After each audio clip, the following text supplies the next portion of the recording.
Hello, everyone, here, there, and everywhere. I'm your host, Stephannie Solomon, and welcome to Winning Ways. Hope everyone's having a great day. I know I look a little gray and I wouldn't say ashy, it's just gray. The lighting wasn't right, but I know some of you out there are celebrating Halloween, so take it as my Halloween look. Hope it's not too spooky.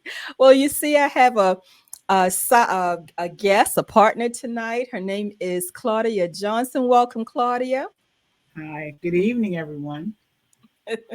Well, I tell you, it's a great day in the neighborhood, and this the month is has been moving very quickly. And if you are aware, there are several things that October is known for, several awarenesses, and one of them is Breast Cancer Awareness Month. And so tonight,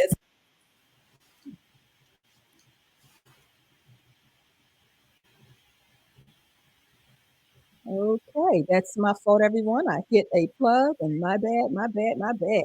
All right, so just a little housekeeping here. When you jump Mhm. on, um, please share. Whether you're on the Facebook or the YouTube side, that would be so appreciated. I tell you, Facebook and YouTube recognize the algorithms with likes and shares and comments, and I am trying to grow the YouTube audience. And when you're on the YouTube side, don't forget to subscribe. Well, we're going to get right into it. Again, I have a guest tonight, and her name is Claudia Johnson. In recognition of, excuse me, in recognition of, should have brought my tea. In recognition of Breast Cancer Awareness Month, I thought it would be best to have someone on who has walked through that um, experience of breast cancer Mhm. and has her own story to tell. And I'm sure there's some similarities, but I just think that there are things that we need to be aware of, whether we've traveled down that road with someone or without. We just never know where life will carry us. And we also need to be empathetic and sensitive to people around us, men and women, excuse me, who have endured that breast cancer experience. So we're going to get right into it. Claudia, welcome again. Thank you, Thank thank you, you, thank you. Stephanie, for having me. Yeah, and thank you for being courageous enough to share aspects of your journey. Start wherever you want. Tell us about your beginnings, your middles, your ends, and all of that. Well, first, good evening, audience, and hopefully, sharing part of my journey will allow um, it to make life better for someone else, as we say in church. Really, to get ladies and men to go out and get a mammogram. In December of 2006, I felt a lump, and I had felt it for a couple weeks. And I called my GYN doctor and I said, I feel a lump. It wasn't there. I was accustomed to checking my breast, not monthly, but on a regular enough basis that I knew that there was something there that I hadn't felt before. So I went in. She gave me a referral to have a mammogram. And I said, you know what? Can we just go ahead and do the ultrasound too so I can get everything done?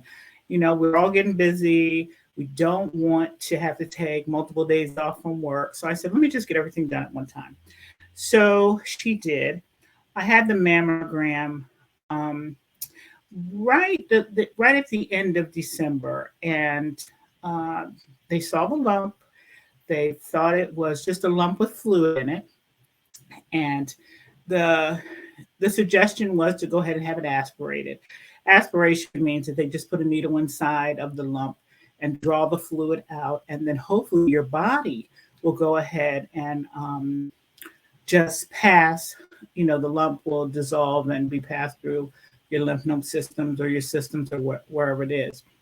Um, so having said that, um, I decided not to take the whole day off from work. I went back to work in the middle of the day, and I had a wonderful secretary who said to me, I thought you were taking the day off. And I said, well, you know what?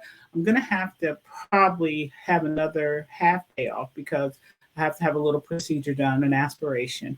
And she goes, oh, no, no, no, no. Call my doctor, my breast doctor. And I'm like, no, I'm fine. I'm fine.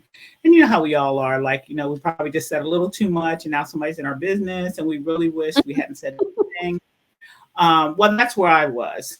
Um, but I am so grateful and thankful that God humbled me um, because another person walked into the office and said, you really should go see someone. And I'm like, ladies, and they're like, no, no, no, no, no. Well, this was on a Monday.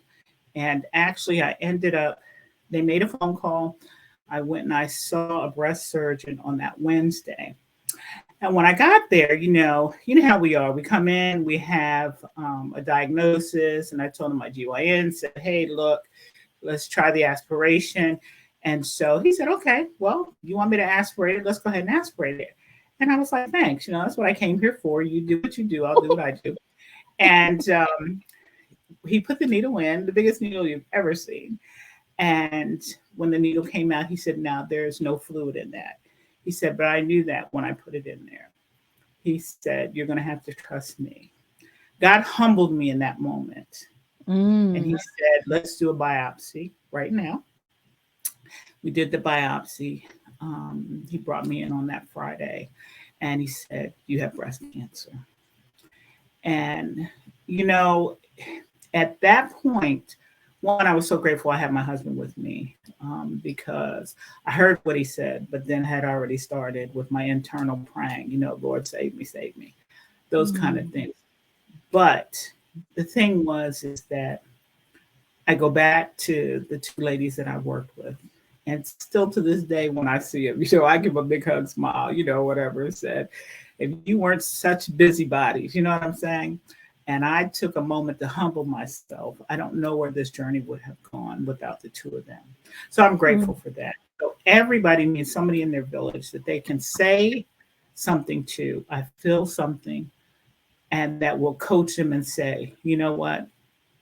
Go to the doctor. And also, you have a right for a second opinion. I never went back to my GYN doctor. I found another one after that. But, I was thinking about this week when I just read about the Georgetown basketball coach, 41 years old, African American, died of breast cancer. I also read about a young lady at Morgan State University in her 20s when she said she found a lump. The doctor said, it can't be breast cancer, you're too young. You have to know your body. Yeah. You have to know that you deserve to ask your questions. You deserve, if nothing else, you deserve a mammogram. No woman should go without a mammogram. So one thing I wanted to say is that, it's not a death sentence, it really isn't. Medicine nowadays, it's a miracle what they're able to do. But you have to not be afraid because breast cancer is one of those cancers that can double and triple within a short period of time. 6 months might take you from a stage 1 to a 2 or a 2 to a 3. It's a difference between having to take radiation and chemo. It's 6 months is enough time for it to move from one part of your body to another part of your body. So these are the things that you need to know. I would say do a little research. I'm an educator by profession, so I know how to do some research. But there's a lot of good research out there, especially for African American or Black or Brown or women who are being diagnosed at a much higher rate. So one thing I would say is always ask questions, no matter what you go to the doctor for. But if you feel a lump, you have questions because Let you me don't know. stop you there. Let me stop Hmm. you there for a moment. You talked about the research part. Hmm. You said, do your research. Absolutely. In doing your research, did you find a lot of research, not just on breast cancer, but Mhm. did you find, and hello, I see some new people have jumped in. I'm not sure if you're on the Facebook or the YouTube side, but it would be so nice if you would share this podcast. Thank you so much. And if you are on the YouTube side, don't forget to hit that subscribe button. Thank you. But Claudia, when you did your research, did you Mhm. find research on African American women and breast cancer? Did you see Actually, any by happenstance? actually, I did. There was a big study. Now, I was 45 when I was diagnosed with breast cancer, but there was a big research group at the University of Chicago that was looking at triple negative. And triple negative is one of those that African American females that have it uh, have a high rate of death, have a high rate of reoccurrence um, if it's not caught early enough. And so they were doing that at that time. So I went to the Mayo Clinic to do my research. And that's not the only place you can go. The American Breast Cancer Society, they have a major data bank of research that you can do, that you can use. But I did the Mayo Clinic. John Hopkins has a big one, and in our local area, I know we have folks on here that are across the country, but you do have the big ones. You have Hopkins, um, and even just start with some of your local agencies, your health department. Call someone and say, you know what, I've been diagnosed with breast cancer. I need some more information on it.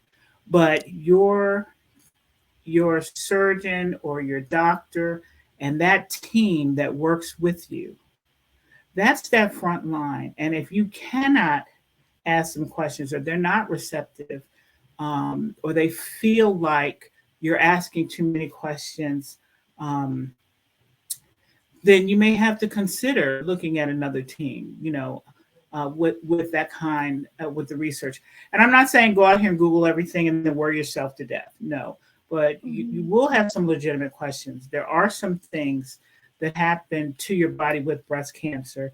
And once you take chemo and radiation, those kind of things that, you need to know about, And you're and as mhm. yeah, and as African American women, we tend to have a higher mortality rate, Absolutely, absolutely. and I am just of the mind that not just observation and coming up with conclusions from personal observations. I Mhm. think research, you Mhm. know, I think it's what is the name of it? Biohealth research would be Yes. very helpful. But I know in the African American community, particularly, I'm just going to segment our uh, our culture and our group.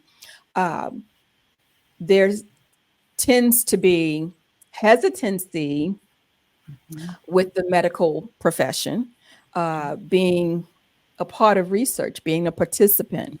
I did work with a group a few years ago, right before the pandemic, called All of Us Research. Mhm. And so, if anyone's interested in some researches, you can Google that one, and there's a website. It's really pretty nice, and it does target African Americans and people of color mostly, because we have lifestyles. There Mhm. are hereditary factors that could very well be, we could conclude are indicators of whether we will be, I don't want to say candidate, but a recipient of breast cancer and various cancers. So research, being a part of research really helps. And I know that the we have history, with very, very negative things that have been happening, that have been known, like the Tuskegee, Yeah. experiment, Henrietta Lacks. and they are Absolutely. more, but these were very popular things that were done to African American people under the guise of medical research, and people were actually used as experiments.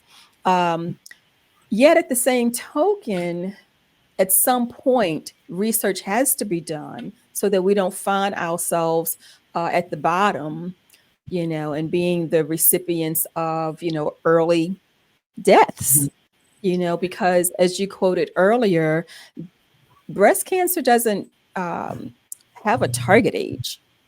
Right. It doesn't. And more younger men and women, because men get breast cancer as well, Mhm. uh, but more and more are being diagnosed at an early age. And by the time many are diagnosed, they're in latter stages, you know. Absolutely. What stage were you when you were diagnosed? I was actually a stage two. I was a stage two. And this is what's so interesting. I didn't know what I didn't know about breast cancer. It wasn't in my family. Um, and genetically, I had all the genetic testing that was available Mm, at that time. And I remember things like my doctor saying, this test is going to cost $3,000. This wow. shot is going to cost $4,000. And you need 8 of them. Um, and, when it came down to it, I thought to myself, if 1 in 8 women get breast cancer, I was so grateful that I was the one in my family that had breast cancer, that it wasn't my mother, that it wasn't my 3 sisters, that it wasn't my only daughter, that it wasn't my 2 granddaughters. Um, that if somebody had to fight this on our behalf, then I was glad that it was me, Hmm. because I had great insurance. I was able to have all the genetic testing that was available at that time. And I could tell my sisters, my mother, my daughter, my granddaughters, is that I was not a carrier of breast cancer, that mine was genetic. I mean, that mine was environmental.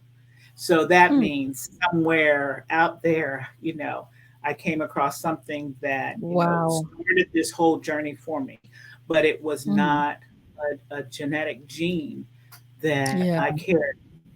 Because what we Now, need to see, remember is this. We need to remember this is that you, as a female, you are part of your mother and part of your daughter. And your daughter is part of you and part of their daughters. So that's why that's we need to know and have absolutely, research. And absolutely, that's why we have to ask absolutely. questions. And We that's why must. in families, people need to They need to know. just just be honest and open, Yes, because we could be carrying something that maybe it's not impacting me, but it absolutely. could jump a generation.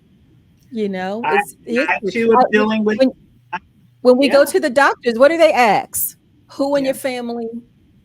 That's the first Asking. thing is every doctor. Who in your family had breast cancer, or if anyone had breast cancer, Yes, or if any type anyone. of cancer, anybody. Absolutely. And it's really awkward, I would think, sitting there and I don't know, I don't Mhm. know, I don't know. You know, that's But not that's cool. where I was at 45. At 45, I was like, you know what, mom, did grandma Hmm. have this? You know what I'm saying? Mm. I knew my siblings didn't, you know, but I was like, where could this have come from? How many generations removed? Was there Yeah. someone that started this? To Wow. find out it was environmental, and Wow. so Environmental. mhm, Mm. Again, research. Because when you research. say environmental, okay, Mhm. was it in the workplace? Yes. Okay. Was it Mhm. something in the house that I lived in? Okay. Absolutely. Was it something in the community I lived in?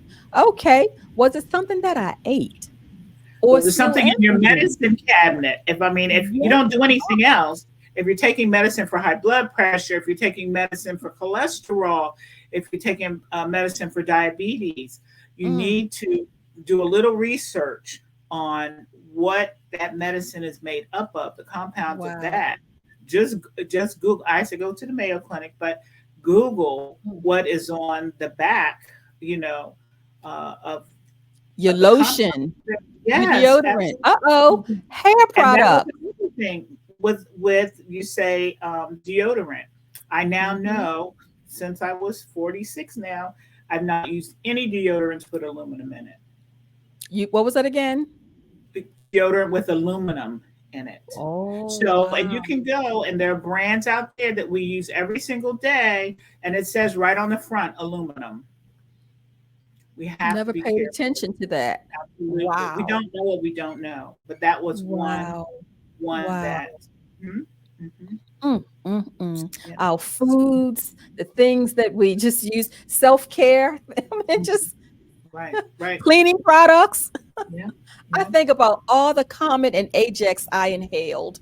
Yes. Well, I'll give you a very quick story with with the diet piece. I was on a Mhm. flight to Tucson, Arizona, and I'll never forget this. Before I had breast cancer, and I'm on this long flight, and the stewardess said, what would you like to drink? I didn't even look, didn't even blink. I said, I'll have coffee, 3 creams, and 5 sugars. Wow. Halfway through the flight, she says, "Can I bring you something else?" I said, "Mm-hmm." I said, "I'll take coffee, 3 creams, and 5 sugars." I never blinked. The third time, she stopped me and she said, "That would have been 15 packs of sugar that you would have had on this flight." Mm. And I stoically looked at her and I said, "Excuse me?" And she looked at me and she said, "I had breast cancer, and white granular sugars and white products, flour, bread, Right? all of these were Mhm. contributing factors." Yes. Yes, it did stop for me to think for a few minutes. And I was like, wow, Mhm. And we're raised and we're brought up absolutely, on it's a lifestyle. Claudia, we're going to absolutely. come right back. We've already reached 22 minutes already. Let me just take a break and we're going to come back and address the whole lifestyle piece and how difficult it really is to change these habits that we believe are contributors to breast cancer as well as other cancers. Stay with us, audience. We'll be right back. Stay with us. Baltimore author Stephannie Solomon has released her third book, Aging with Grace. Messages from Aging with Grace targets girls and women of all ages. Learn Christ's perspective on sex, parenting, and more. Aging with Grace is available on Nook, Kindle, and anywhere books are sold. Yes. Anywhere books are sold. Aging with Grace. That's one of three. And I would love to get your feedback on it. All right. And you want information about anything else about the book and the life coaching and all of that, log on to www.stephaniesolomon.com. That's running across the screen right now. All right. Before that quick break, Claudia, we were talking about possible and notable, as some would say, Mhm. arguably, some products, whether it be Absolutely. hair products, Mhm. lotions, Right. deodorants, foods, whatever that are Absolutely. contributors, cleaning products to cancers, especially breast cancer. And you were talking about the white in Okay. food Mhm. edibles such Mhm. as sugar, breads, and what have you, and your experience on the plane. You want to pick up from there? Yeah, and just to think about, even with our children now with sugary cereals, and whether it's hidden in teas or whether it's bottled drinks, sugary drinks, all these kind of things. So we know that we need to work on that. Even things, orange juices, just things that we need to look at. But I think a real start though is to one, look at the medications that you're on now and Hmm. see what what's in them or what some of the side effects are. And some of the side effects will tell you that it'll bother your gallbladder, it'll bother, could cause this, could cause that. So look at that and have a great conversation with your doctor regarding those. And also just talk with the elders in your family for the wisdom of who has what kind of medications are others in the family on. um, and really try to work towards a much healthier lifestyle. I know a lot of churches now have all kinds of healthy eating programs. There are healthy eating programs in schools, healthy eating programs, within your senior centers. There's just so much out there, and just try to eliminate one or two or three things. More water, drink more water, those kind of things, just to make those small changes. Yeah, I Um, like that small changes because if a lot of things are, how can I say, th- we come into this world with a what's the word I'm looking for? I don't want to say propensity. It's almost like an addiction. Absolutely. If our mother was pregnant and ate, like I ate French fries like crazy when I was pregnant. My daughter loves French fries to this day. But, I love starchy. I love rice. I love potatoes, Right. But I'm pre-diabetic now. And so I was diagnosed maybe 7 years ago, but I'm still working on eating cleaner. It is not the Absolutely. easiest thing to do because we have these Mhm. cravings for salts, for Mhm. sugars, and things like that. Absolutely. And even shopping is very difficult. So, folks, do your research. Mhm. None of us are promised to live forever, but the Mhm. quality of life that we have while here can be so much better when we take some precautions and asking around, doing our own research. Being a participant in research, I am for it. I really am. If it's a legitimate research, the researchers. How about that? Absolutely. if you Absolutely. feel some kind of way about medical this, that, and the other, but the truth is of the matter is we won't get the help that we need. We won't we'll be continuously be underrepresented, Mhm. uh, or not represented at all and left out of the research game, if we don't participate. So we have to trust some company or Mhm. organization. So do your Mhm. research on the research so that we can learn of things, whether it's eating, whether it's environmental factors, whatever that we're doing. There are people talking about what is the 5G and all of that. They're talking about those things that are, put in poor neighborhoods that can be contributors, Mhm. all kind of things. But do your research on the researchers and be active about it. Also know your body. You said something earlier, Claudia, about how you discovered um, the lump. Not you weren't at a you weren't going for a No. mammogram. You discovered it. I think about the whole. I give myself Mhm. my breast exams. Uh-huh. I go religiously for my Mhm. mammograms, and I go. Um, I was going at one time twice a year Mhm. because a spot was discovered on one of my breasts Mhm. in 1997. Mhm. And how old was I in 1997? I'll do the math in a minute. But, it scared me like crazy. Yeah. A biopsy was done while I was awake, and it was something that they wanted to watch because it was more of a calcium deposit. But Absolutely. and those are I found out also later that they are pretty common in women. They And are. oftentimes mammograms go misread because of them. So I want for to a say while, on the quick, I know we're very short on time, but I want to say on this journey that you'll have setbacks. You'll have setbacks. And I've had several. I've probably had at least 6 biopsies. Um, and I've been on a medication that I was only supposed to be on for 5 years. And at the end of that 5 years, I couldn't do the joyous dance of getting off of it. I was told that because of this study out of Chicago on African American women, that I had to stay on it another 5 years, um, or we would probably be having another conversation about my breast cancer had returned. So even though I started in 2006 with taking, having that surgery in 2007 in February, having chemo that started in May, um, I just stopped the 10-year medicine that I was on in mm, 2018. It's been a journey, but again, being a participant, a partner in your medical care. You have to be a participant in it. You cannot just take what they say. You cannot just think it's going to go away.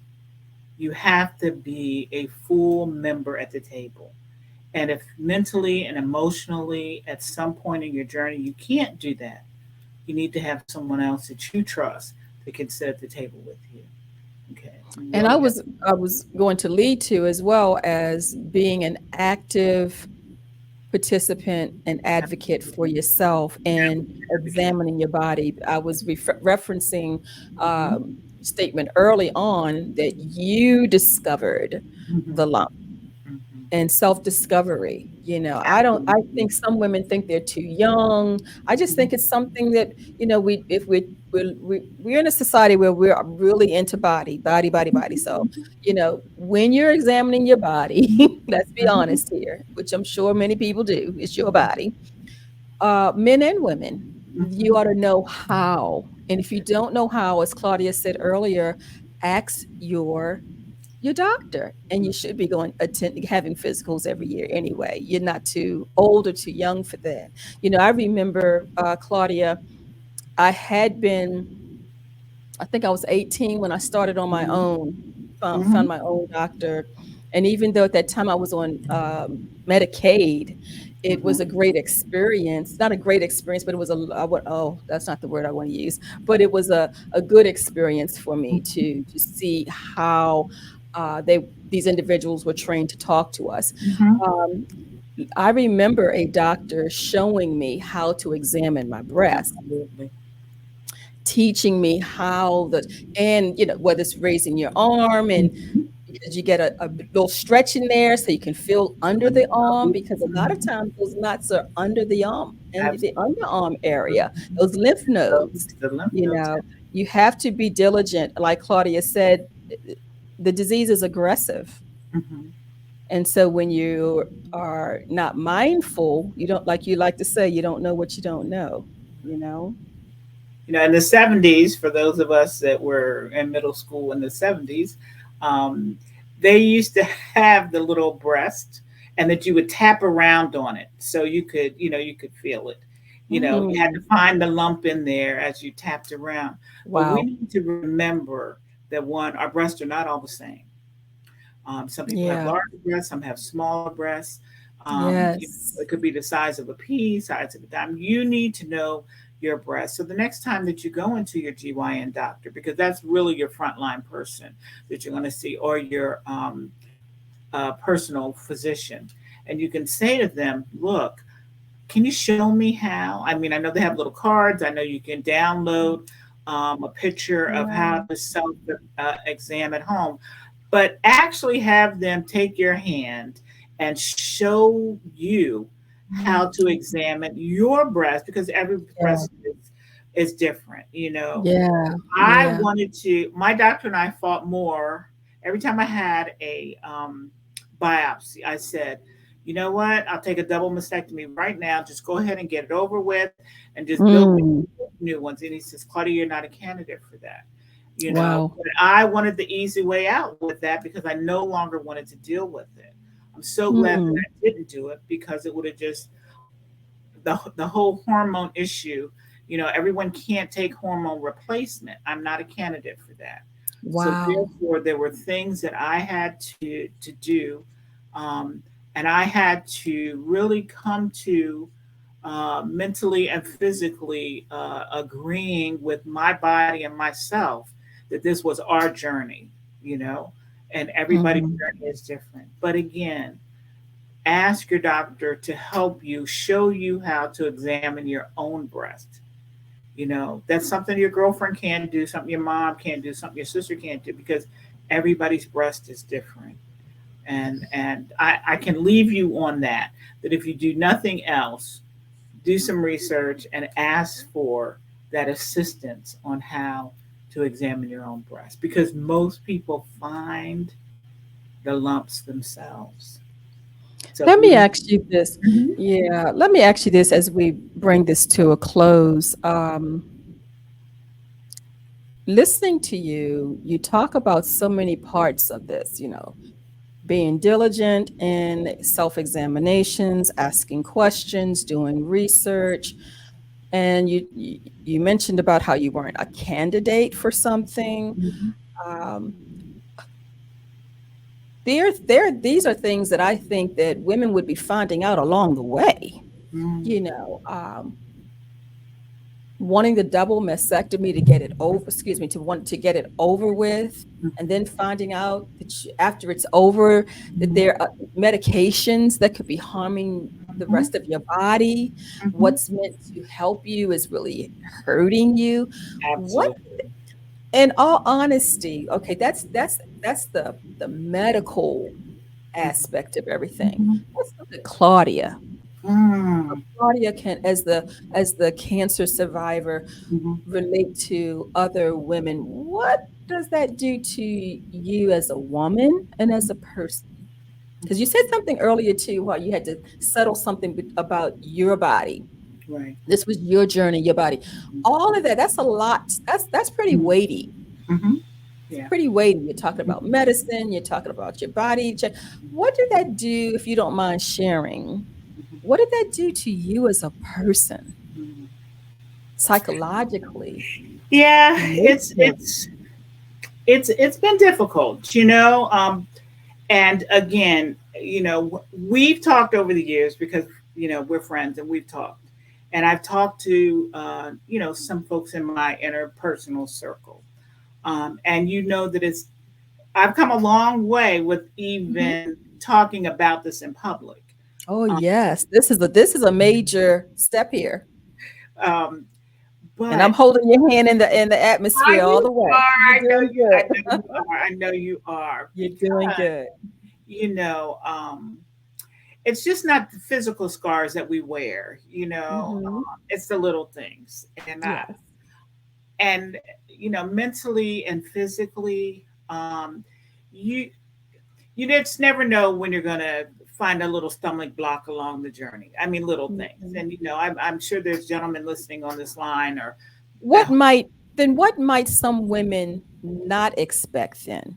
Give us you. one thing that a breast cancer, a person who just got the news, Mhm, and she's about to go in for treatment. mhm. What might be one thing that you I think it's say just to her? some of the physical changes. I mean, we know we're going to lose our hair. Um, Hmm. I mean, and that's everybody doesn't, but I'm going to say at a very high rate, most people do. Hmm. You're going to probably lose your eyelashes and you're going to lose your eyebrows. Those things, will come back. You may not realize that, the medicine that goes through your body will make you sick for a couple of weeks. Unfortunately, I couldn't walk for several weeks at a time. Your fingernails can turn anywhere from brown to black, those kind of things. But all of that will be restored. Some of the things that you don't know that years later, yes, it can cause, stuff, inflammation, because when you put radiation in your body, you never know what's going to show up. Hmm. Yes, it does kill the bad cells, but it always also kills the good cells. Um, but then there's the other things. Once you get through a lot of that and you deal with that, and they can give you something for the pain that you have later, you're walking again, your hair's coming back, or, they now give you a wig because your hair didn't come back, all of those things. I think those are things outwardly that we can deal with. But there's some Hmm. things that, will never go away. I mean, you go into Nordstrom's, you buy a dress, and you have one breast smaller than the other. The one that had the surgery is smaller than the other. And so, you have to have a bra, or you have to have a lift, or you have to have, a piece that's in your bra to make sure that, and you're wondering, does the whole world see you? You know what I mean? The Hmm. whole world know Hmm. that, you know what I mean? Or I can't buy a wrap dress anymore because it slides open because one side is bigger than the other, or smaller than the other. Hmm. It's these things, or, or sometimes it's summertime, you want a bathing suit, you go to get a bathing suit, and your scar is up higher than you thought, or the port that you had, you have that scarring. I mean, so these are the things you have to live with every day. Um, but the blessing is that you're living. Wow. So you have to get with a support group, or you have to get with your little villagers, somebody that you trust, somebody that you can talk with, somebody that Mhm. they understand. It's nice if you have someone around your age, that's going through it, but it's also nice to have someone with a little more wisdom, a little more age.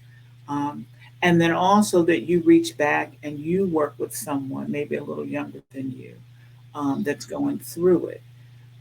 So you have a link on each side that's helping you support with this. So, and I I thank like that. you. Yeah. I thank you because you've asked me for several years to speak on this, and it wasn't my time.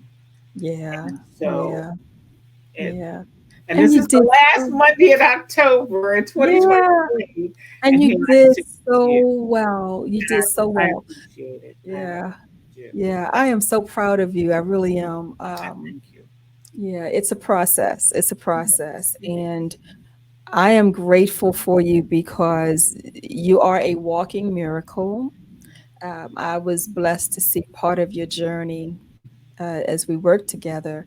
And I remember the day that I just remember you were gone, and then the word was out. I guess it was safe. It was okay to say why you were gone. Mhm. And I remember calling you to ask permission to stop by and see you. And I remember you posted something that really still inspires me to this day. Um, you were running in the morning as you were gaining your strength back, and your husband was right there with you, and you were near the finish line about to quit, and he was side by side edging you onto the finish line. That was a beautiful shot, a photo to see. That But was the Moore Marathon, and I have to say that it mhm, was. I don't even think they have it anymore. I don't know, but it was the Moore Marathon in mhm. Central Park in New York, and it was 13 and a half miles. I really didn't think I was going to make it. I was going to walk, crawl, whatever. Um, but that was the thing that let me know that I could live again. That I could just Wow. release some of this um, pain and just sorrow that I had. You know what I'm saying? That I Mhm. just I had to Let live. me ask you this, if you don't mind, Mhm. if it's whatever you can decline. Did you have um, a grieving stage? I'm prefacing by this. Mhm. I had a hysterectomy Mhm. uh, in 2004, Mhm. actually a total hysterectomy, where it was told to me that there was a potential that cancer could be Right. discovered. And once they went inside, they would know. And they even did a biopsy when they went inside. But it was endometriosis, which mimics often um, cancer. Mhm. And I can remember before the surgery when it was told to me, and the whole procedure was all mapped out, and then the whole thing with the blood transfusion, which I always felt I never wanted, but ended up having to get. But make a long story short, I remember grieving. Mhm. I grieved the loss of my uterus. Mhm. Mhm. I grieved my body part. I literally broke down in that office. Mhm. I grieved what that body part represented. Mhm. As a little girl, I always talked about having children. Mhm. And trust me, I'm grateful that the Lord allowed me to experience motherhood naturally, Mhm. you know, before that surgery. But it cut that dream like that. Mhm. That dream was gone to have, children by, you know, Mhm. naturally ever. And I remember the loss of the dream hurt more than the loss of my body part. Mhm. And was not aware, but I actually grieved that. Mhm. And it took a while. Do you think that's something that's common with women also? I do, and I think it's common with human beings. You know what I mean? Mhm. Um, I remember my grandfather losing his leg to diabetes. And my Mm. grandmother sang to him. I'll never forget it. She said, Milton, you have one good leg and I'm the other. And excuse Wow. me, I'll be I'll be damned if you're gonna sit here and die on me. We have too Wow. much living to do. Mm. Um, I have been married 44 years to date. I am so grateful that that my husband was the type of partner who said, you get better and I'll be your nurse and we'll get Wow. through this. And I thought, I can do this. I have to do this. I have, you know, my children were adult children. I said, and I have grandchildren who are here now. My twin granddaughters were 3, and I could hear them downstairs playing as I laid up in the bed, sick from chemo. And I could hear them say, "Nana, can we come up? Can we come up?" And I refused to tell them no. And I would sit there and I said, I have to live for them. Mm. I have to live from them because Mm. they are living for me. Yeah. The joy that they put in the house helped me to get through this. You know, Mm-hmm. um, I mean, now Wow. I have 6 grandkids, and it's Yeah. still wonderful joy. But at some point, you Awesome. have to say, Mm. I have to trust. And I say this all the time, my Proverbs 3, 5, and 6, to trust in the Lord with all your heart and lead not Mm-hmm. on your own understanding. I didn't understand back then what I understand. Mm. I Mm. didn't Mm. know back then what I know now. Yeah. But I trusted. Mm-hmm. And I leaned in hard, you know. Wow. And again, Wow. every 6 months, I had to have a mammogram. Mm-hmm. But I was that candidate of having a reoccurrence. Mm-hmm. But now I go and I have it, and I'm like, you know what? Whatever comes, what may. We've come this far. Yeah. You know what I mean? It's Yeah. so yeah. I know what it is about grieving. You know, Yeah. Yeah. Oh, this is heavy. And I it is. believe it's blessing someone. I It see some is. people have been on the line for a minute. If you would just, we're about to close, but if you would just type something, a emoji, or just say something, just say something in the comments for us, okay? Just say something. I don't know who you are, but I see your numbers out there. So just say something. Let us know that you're being blessed. Just say hello or something like that. I see you. Just type it in the comments for us. Claudia, thank you so much. Thank you, Steph. Thank you for your courage. Um, mm, mm, mm. Uh, Thank you for your transparency. Thank you. Mhm. Thank you for your openness and your willingness, because I believe that in sharing your testimony, you're definitely blessing someone else. And folks, breast cancer has no respect of person, it has no respect of gender, has no respect of age. Examine yourself, ask questions. You're not too young, you're not too this, that, or the other. You know, um, we living in an age now where we don't know what's doing what to us. you know, And so if you feel something, say something. wow, you Don't feel wait something, say weeks. something. Don't Mm. wait weeks. Don't wait weeks. Don't wait. Wow, don't wait, don't wait. All right, all right. Claudia, thank you so much. Thank you Everyone, so thank much. you. Be Folks, blessed. again, we got some chef up on it tonight. Maybe this was a too serious of a topic. I don't know. But I hope that you were blessed, everyone. If you're on that YouTube side, please don't forget to subscribe. Help me build that community over there. And if you know someone or you yourself, you're looking for someone to support you through your personal development journey. Maybe you have questions and you have some struggles in forgiveness and or family dynamics or relationships. I am willing to assist you through a few sessions to get you through those dark spots. All right. So log on to, I had it running across here a few minutes ago. I need you to log on to www. Books. Not Stephannie Books. I changed it. I'm sorry. It's www.Stephannie I changed that not too long ago. All right. And I'll be glad to work with you. Well, this has been a great experience with you, Claudia. Thank you so much. It's good to have to know the person on the other Thank end. you again. It really is. All right, folks, this is going to be a playback on YouTube if you're interested and you want to share with someone at work. The link is free. All you have to do is just click it and download it. Okay. All right. Take care, everybody. Until next week, this time, take care. Have a wonderful, strong week. Take care, Claudia.